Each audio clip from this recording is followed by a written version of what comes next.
By the year 2000, GDP per capita in the Songhai Confederation is comparable to that of Southern Europe in our timeline.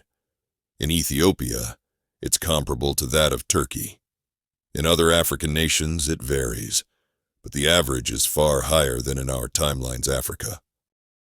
This has social consequences. African nations invest in education, healthcare, and infrastructure. Literacy rates are high. Life expectancy is longer. Infant mortality is lower. African societies are not utopias. They have their own problems, inequality, corruption, political disputes, but they're functional, developed states.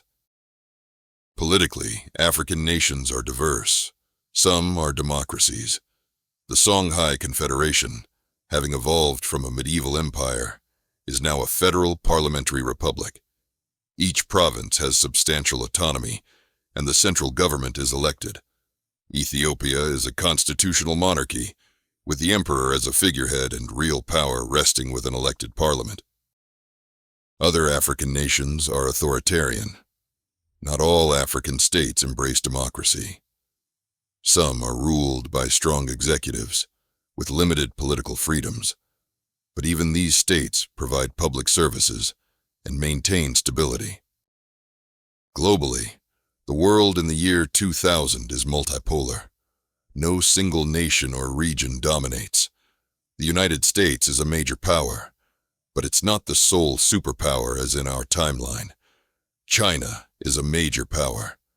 The Songhai Confederation and the Ottoman Federation are major powers. Europe, now unified into a federal structure similar to the European Union in our timeline, is a major power. International relations are managed through a global organization, the Congress of Nations, established in the early 20th century. It's more effective than the United Nations in our timeline because the member states are more equal in power. Decisions require consensus or supermajorities, and no single nation can dominate. Wars are rare. Since the mid-20th century, major conflicts have been avoided through diplomacy and economic interdependence. There are regional disputes, conflicts over resources and borders, but they're contained and resolved through negotiation. The world is more culturally diverse. Without European colonial dominance imposing languages and cultures, the world retains more linguistic and cultural variety.